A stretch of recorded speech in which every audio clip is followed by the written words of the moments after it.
Good morning, good afternoon, good evening, wherever you are in the world. This is Carla from Rehan Allahwala's World of Connections, and I am here to speak with Farhat Asif about peace, I believe. She's an amazing woman. We'll get to know her. I'm getting to know her right now also. And I want to remind you that this show is sponsored by the Institute of Peace, which is an online organization promoting peace one conversation at a time. And Farhat, please introduce yourself. Before you do that, this is just for me and Farhat, and I'm not sending the link out. Okay. Thank you so much, Carla. Thank you so much, everybody, for joining us. Thank you so much, Carla, for for giving me the opportunity to talk to you and your world around you. I'm Farhat Asif. I'm based in Islamabad. For the last 15 years, I've been publishing magazine. Media forum and building a network of understanding. The concept behind publishing the Diplomatic Insight magazine was to enhance understanding between groups of different groups of people from across the world through the thematic objective of peace to inform dialogue. So for over the last 15 years, we've been engaging the diplomatic missions based in Islamabad with the people of the civil society, of the people of Pakistan, and making the connections, valuable, understandable. And through that, we have launched several initiatives, including country corners in different parts of the country. Representing different countries in Pakistan. For instance, we established, just for example, we established one of the corners within National Book Foundation, which is one of the government institution promoting the book reading. And within that, there's a corridor called Book Corridor, and dedicated to the writers from different parts of the world. For instance, Rumi, for instance, Saadi, and various others, and representing the countries themselves. For example, we establish a Portuguese writers and Portuguese corner within that National Book Foundation. For instance, these kind of collaborations and these kind of promotions are meant to promote, understanding amongst groups of people from across the world, right? And then, of course, my own academic background is international relations, and I've done my master's from Qaid-e-Azam University, then later MPhil from Qaid-e-Azam University, and working for several years for a local government think tank. And then over the time period, I transformed my understanding of building this magazine into public diplomacy. This is a concept of public diplomacy, developing understanding, developing linkages, of course, negotiations, understanding the other concept has also evolved. So we thought that why not transform this entire understanding into an institution and build modules, trainings, and platform where we can provide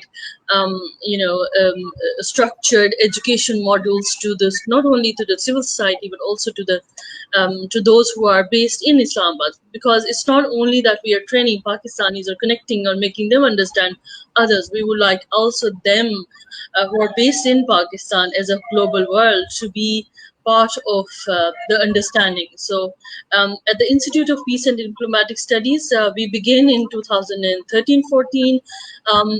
Our foundation stone was laid down by Professor Johan Galzong. He was here on our invitation. He's a father of peace studies, and he's also running this Transcend Peace University across the world. Those people, students and international relations students who understand, theoretical understanding and, science behind understanding of the entire, process of creating peace. They read and they read him and they understand him and his thoughts important one. So we were fortunate enough that we are Pakistan's unique institute for having this honor to have him in Pakistan or an invitation. And at that time we organized a conference on history of non-violence in Pakistan. So this was a 2 days event, and later after that launch we continue building, continue understanding, and then not only we organize seminars, conferences, but we also develop few of the modules related to understanding of diplomacy and peace as well. So at the institute, we in 2015 we established Center for Women, Peace and Leadership, which is primarily my own inclination of considering that women have the power to change the world. Women have the key to change the world. If they're sitting on the tables of negotiations, or if they're sitting on, even Carla, I can share with you that those findings. It's not that me I am saying, but it's the finding in scientific, understanding academic, reports have been shared that those peace processes or peace negotiations, having women in part of those entire processes, have lasting life as compared to the one without women being part of it. So this study has been done by those scholars and those academicians and activists who have been working not only in the region as I am right now, but also in Latin America, and of course in in Africa as well. So this conversation, this has really showed that a woman's presence and woman's in presence in the peace processes is significant, and can create a lot of opportunities as well for the communities to build and all that. So Center for Women, Peace and Leadership is meant, and I have invited Nobel Peace Laureate Tawakkul Abdul Salam Karman, who was the youngest before Malala, but she was an icon from Yemen, won the Nobel Peace Prize for her iconic work of creating this amazing revolution within the Middle East, and creating the peace process, and creating the awareness of understanding because of her struggle and leadership. So I invited her as she was here. She kindly signed the foundation stone as well. Why these foundation stones are important for me or the institute is that these endorsements, you and me, if say that okay, Pakistan is a peaceful country, people would say okay. But if people like Johan Galtung or people like iconic like Tawakkul would say that yes, Pakistan is a peaceful country, or Pakistani people are not like the way you perceive or media perceive, then it means a lot, right? So people do consider them as someone, as a statement, right? So this was important for us, and Professor Johan Galtung as well, when he was here, he said that Pakistan is a peaceful country. So that also made headlines as well. So these are few of the initiatives. One of the initiative is International Young Diplomat School, which is again what you say. A point of connection is young minds, right? So as you work, these are all what I have to say right now. I mean, it's I can go on a half an hour of what I am doing, but Carla, is your program. I want to answer a few questions. Let's get back to women and peace, because personally, I feel that women are very important in the peace process. Yeah. And slow down your speech a little so those who are not really good in English can hear you easier. Yeah. Why do you think women are important in the process of creating peace? What is it about a woman that makes it so vital?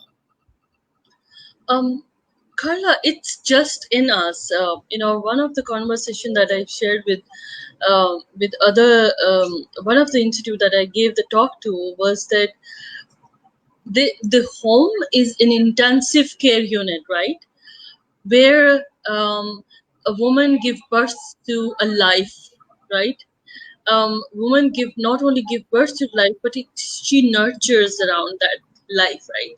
The child, and the role that women play to nurturing and giving not only birth to that life, but also building that into a human, having the vision of understanding, but also having the vision of peaceful coexistence, not only amongst siblings, but also larger people, larger network of people around him or her, right? So the point of understanding begins with a woman, right? So and because of these characteristics, another that we can also share is that women not only create, they have a unique um, understanding and connections in their communities, right? And you can well experience from your mom and your grandmother, your aunt. They have this special sense of understanding about boys, about girls, about community, and they're so connected with each other that they can, report that whatever right or wrong is happening, right? So this special presence of this brick in a society, that can help build and connect the other bricks together. You cannot take out that brick, and we are 50% of the world, Carla. We're almost 50% of the world. You cannot do anything without us. You cannot take any decision on in your policy, or if you're a peace process or a negotiations or a decision or a leadership positions. You cannot do anything without 50%, right? So it's like looking at glass half full or half empty, or if you're looking at how you're looking at only one side of the picture, not all the picture, right? So I think that women play a very important and significant role in making. And if you see examples since centuries, you see they have played a very significant role in making, um, shaping the destiny of humanity as well. Okay, I know that, and you know it.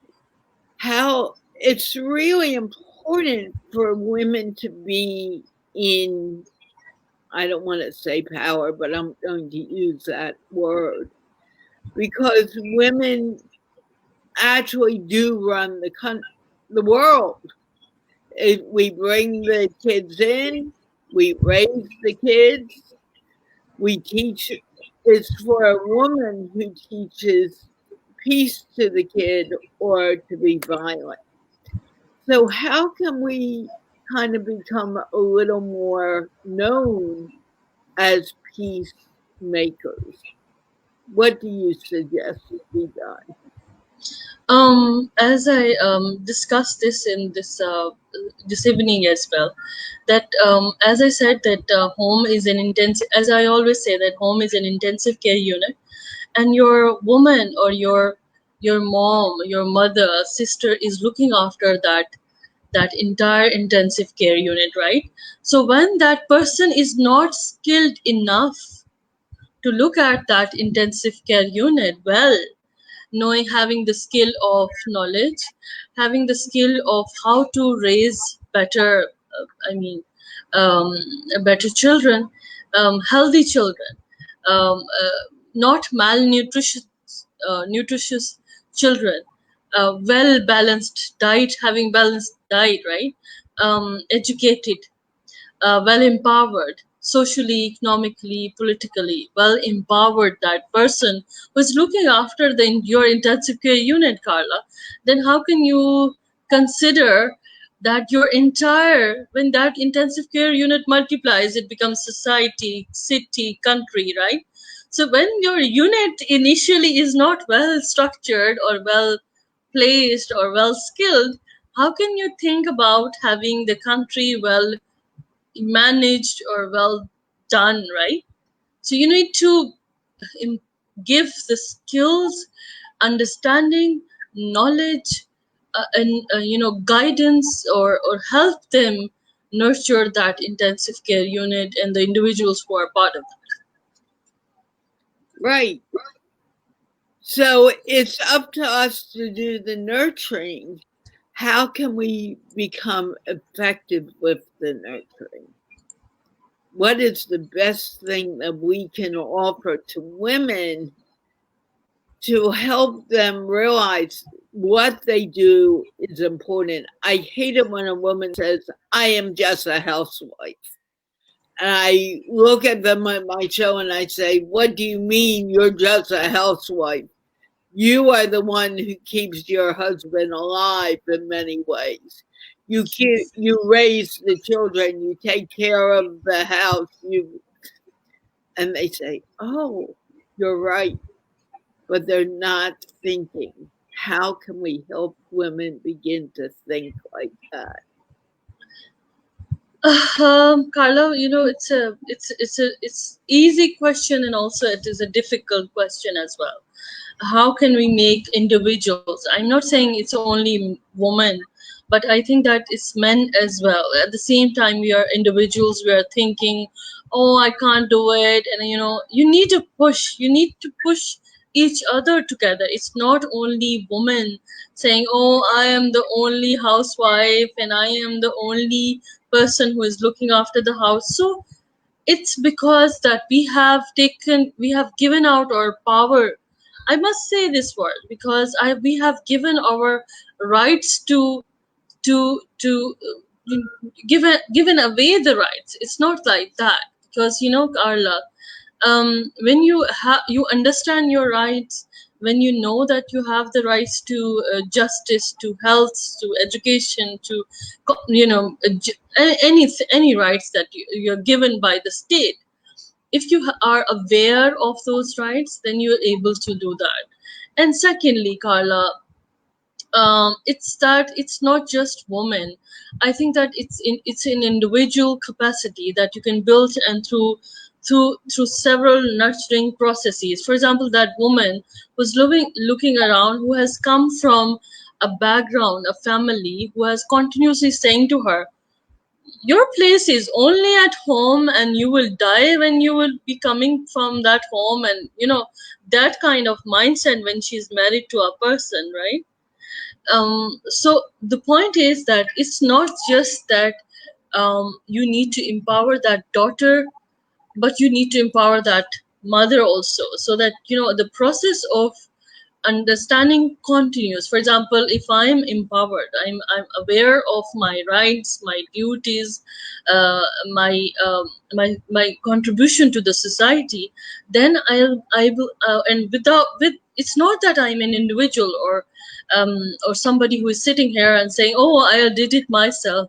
No, I have been raised and supported by not only women in my life but also men in my life. So we cannot, if we want a 50% to be there, we are also not saying that 50% of the men in your life should not be there at all.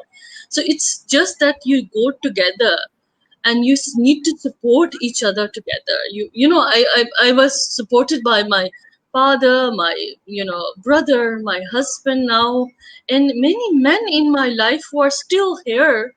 My father-in-law, my brother-in-laws. I mean, it's the extended friends of my husband, and those extended friends, all of them are supporting, who are here. Carla, listening to us. We are all supporting each other. It's not just one person who say you can't do anything, and why are you doing it, and why you go outside in the night, and what is that, and what, when you begin questioning their skills and their understanding, then it's such a tough and difficult situation that you can have. Right.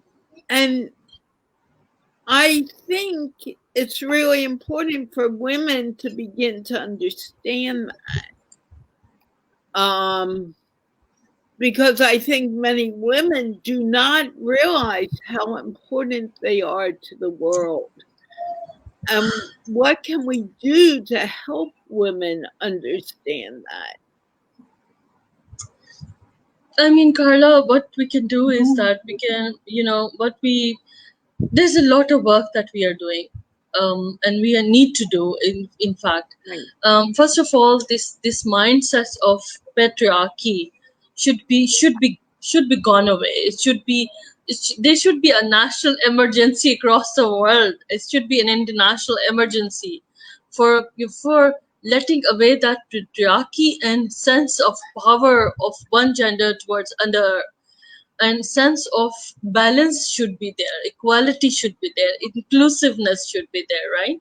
So Right. realizing and letting women having the similar kind of places, giving them a room to adjust on your table where you're making decisions, a small single step matters a lot. While you're sitting around the table in your family and deciding what should be this child should be in the future, you should consult your wife and sitting down together and asking her to and giving her a small power, and letting her to be together with you and deciding about the future of your children, which is very uncommon in traditional societies or societies where mindset has not yet transformed. So it's a single step, and giving them education. One of the biggest steps that you can do: educate your girls, educate your girls, educate your girls, educate your girls. This is all the answer that I can give you, Arla, for how can you make the girls stronger, women stronger, and helping them understand their worth as well. When you will begin to give them education, that's the biggest thing that you can do. Now, I see that in Pakistan, women are becoming much more, I'm going to use aggressive. I'm not sure if this is the right word, but they're getting out there more. They're not just staying at home and being housewives. Not, and I'm not putting down housewives at all, but how can we help more women realize, hey, you can do more? You don't need to rely on someone to tell you what to do. You need to begin making your own decisions.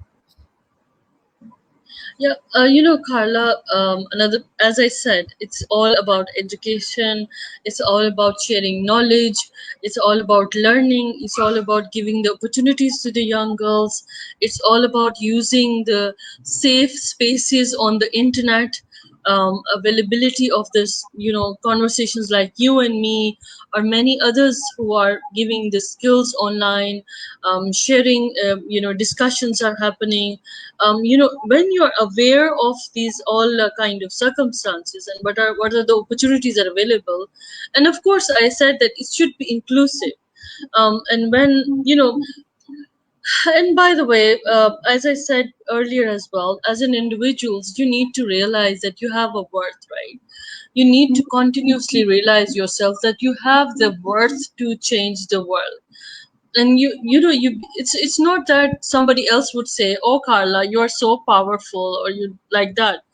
You should begin realizing, and that realization will come through knowledge and education and skill and meeting different people across, and of course utilizing safe space on the internet and understanding and being in the groups of people who are like-minded. There are a lot of women around you, and surround yourself with those women who can inspire you, read about them, understand about them, how other people are doing. That's the way to transform yourself. Okay, if she can do it, why can't I, right?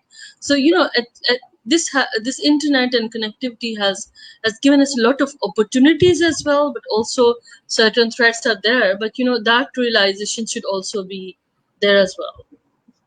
But when you talk about the internet being a threat, if anyone, you're on screen right now. I have never met you physically. I don't know if I will. Hopefully, I will. I plan on coming to Pakistan. But what I'm saying is, all of this is being done on screen. And it's like this is a conversation between you and me. Explain to me what is the threat. Okay, so Carla, there's a lot of cyberbullying, cyber harassment, use of and breaching the privacy of the people, putting the pictures without the permissions, and intruding in your privacy, and begin using and brainwashing young minds. And then of course cyber harassment has taken toll. I have seen recently there's a trend on even the leading journalists, women journalists, who had been reporting a lot of stories in Pakistan, had been told, um, shamed, or I don't know what. So when you're speaking about truth, and when you're speaking about something which is not kind of controversial, but which is important and which should be discussed, which is considered as an important, for example, freedom of speech, or freedom of expressions. So then, at that time, you are being harassed, you are being bullied, you have been named, shamed on Facebook. We have seen people doing that, and even when you share opinion, people begin harassing you, begin threatening you for life as well. So even cyberspace has not remained safe for women as well. So and there also been remained as a leak of videos. There's a lot of cases that we have seen in earlier, recent times, that people, girls have been, threatened to have their photos or videos being posted online because of, threats and harassments, because of certain reasons. So these are few of the things that women need to understand, women need to be aware of, and they should be very careful. And they're not only careful, but of course they're free to do and express themselves. But at the same time, if they're facing any kind of trouble, so Pakistan have laws as well. There are a lot of wonderful NGOs that have been working in Pakistan to support women, and cyber crimes. Their agencies are also involved, so you should not be scared, but you should be aware of the circumstances that you can come across. But at the same time, you can be safe and supported by the people as well. So this is what I meant. Okay, I have to admit I don't know why, but I haven't had any of those issues coming up.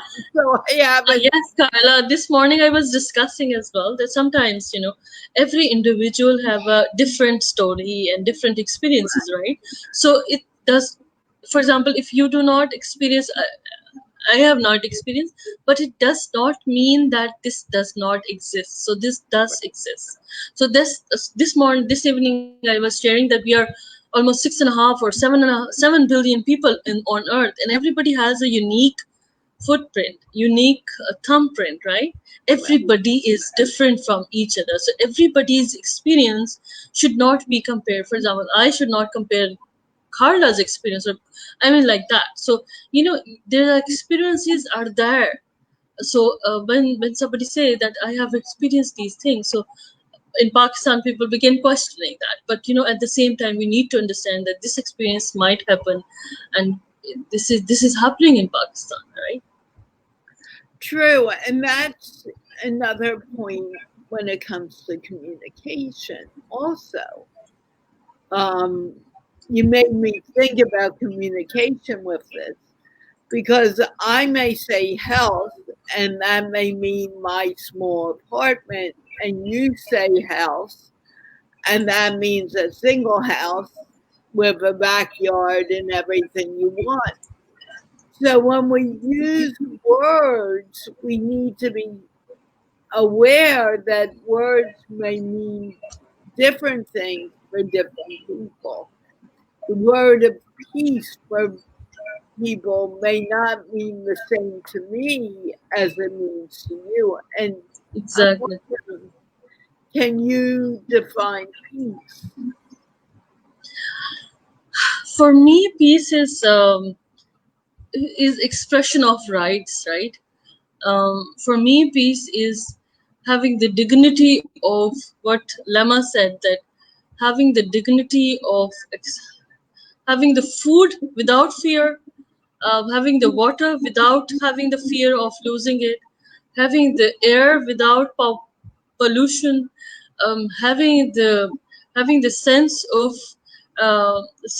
power that, I can have the education, I can have the justice, I can have equality, and I can watch any opportunity in my life with a peace of mind, right? With a vision that I can do. But peace is always a distant dream as well. Peace is not that you can really exactly achieve, but at a stage where at least you can try to reach the position where people must understand that your peace is not other ones not having peace, right? So it's just inclusive and equality.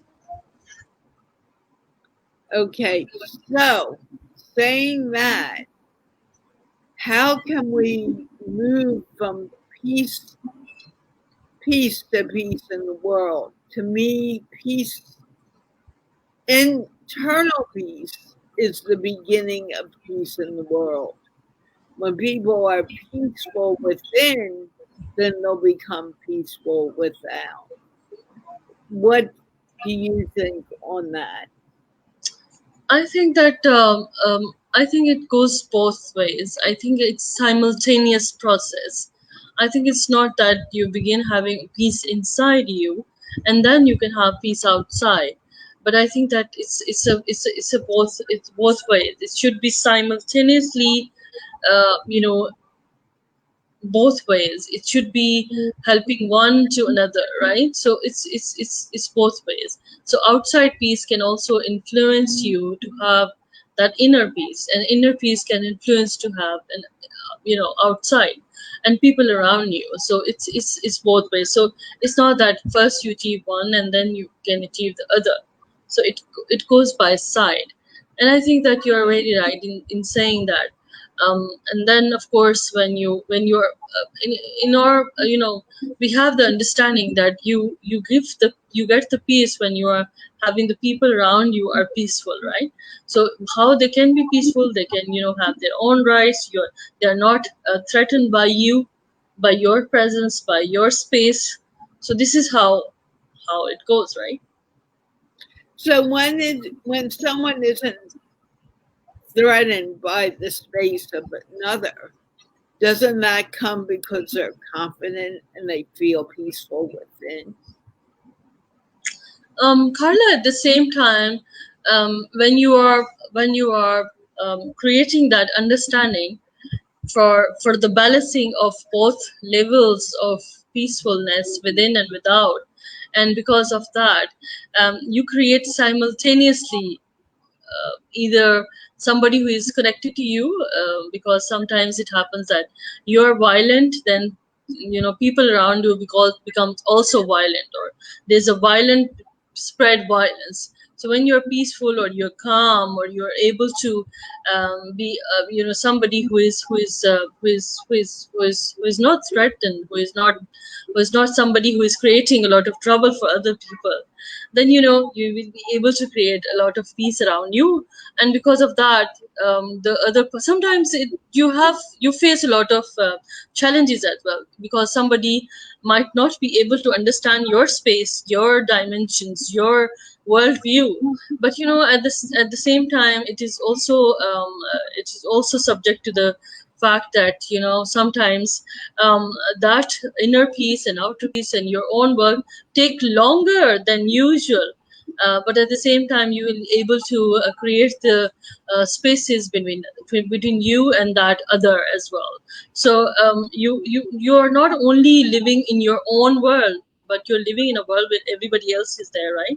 So there's a concept of other as well. So how you see others, your vision or your lens towards others, how you see them, that is also important because of your knowledge of others. I guess that as far as we begin knowing each other or somebody else from your, for example, your sect or your religion or your value or your own school of thought, your academic theoretical understanding, or somebody from outside of your theoretical understanding, then you're able to realize, oh, if you understand them, then you can understand yourself. So it's just a beautiful process of understanding within and without. Yeah.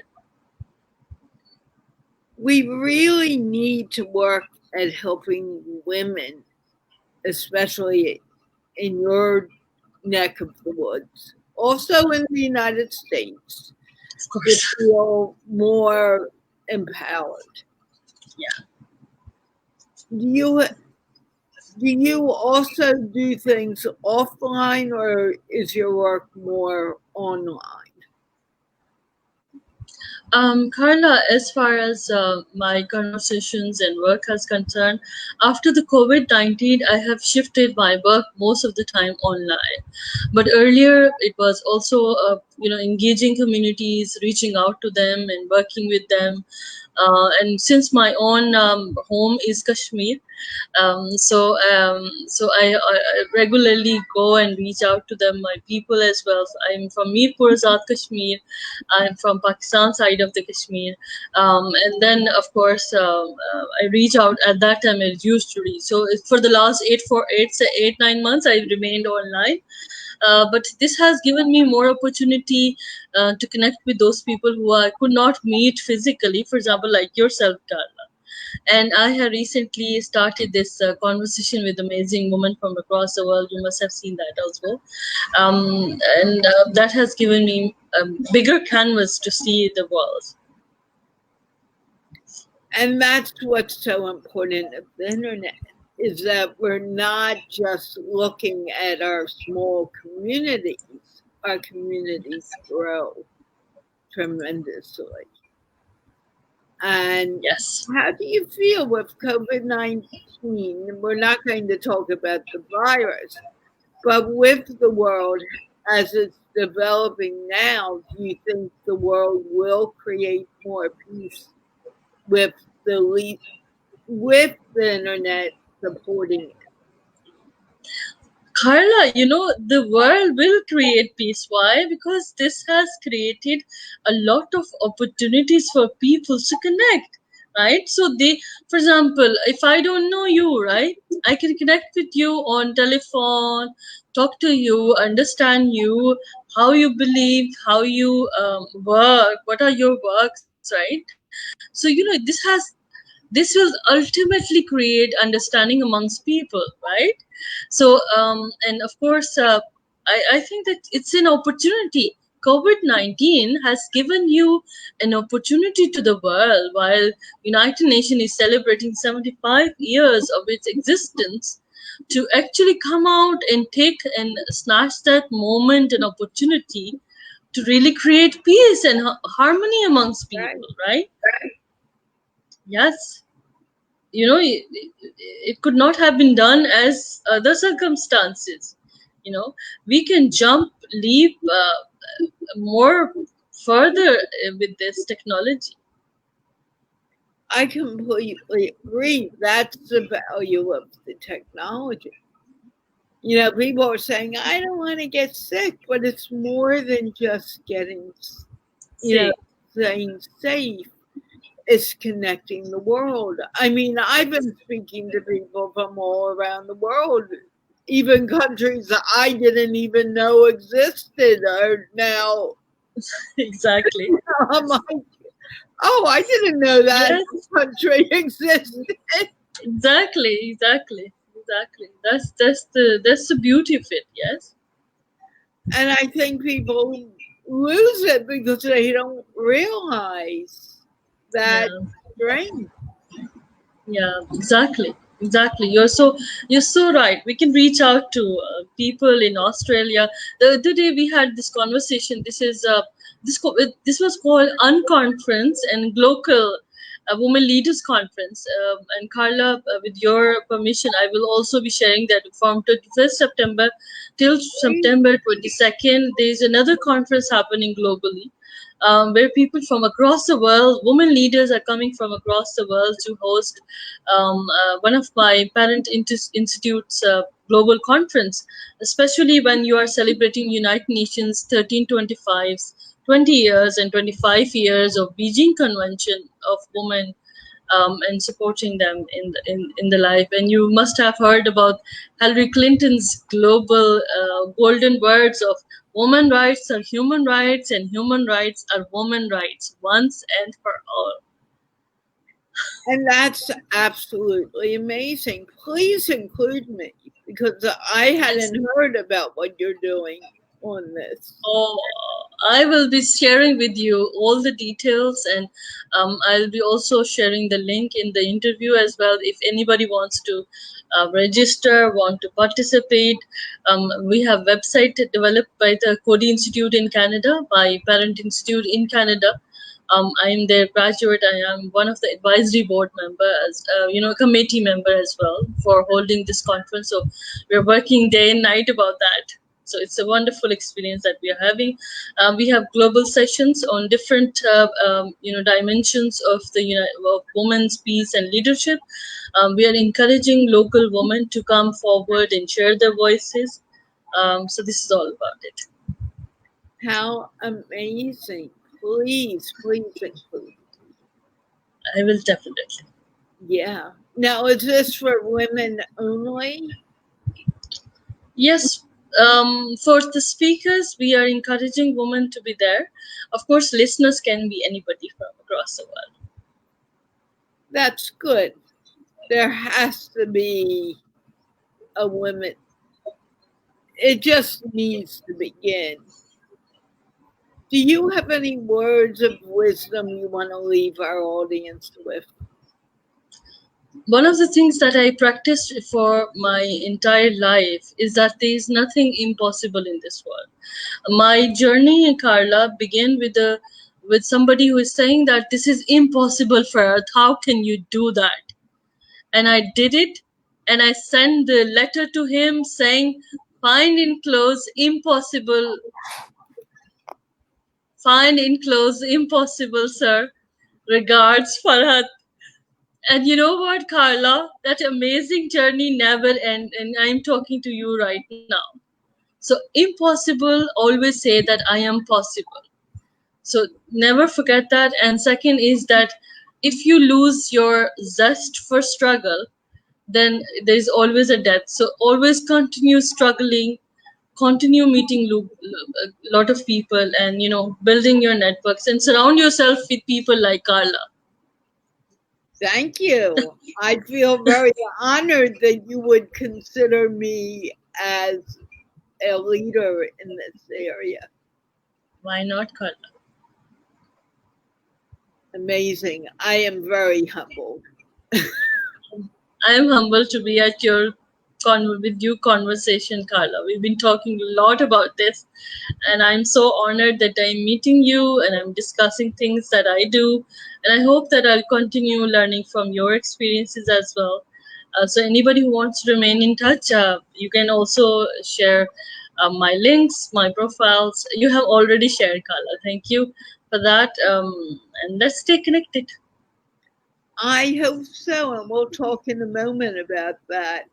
I want to thank you for speaking with me today. I know we have been changing this and we were going to do it next week, but I'm glad we did it today.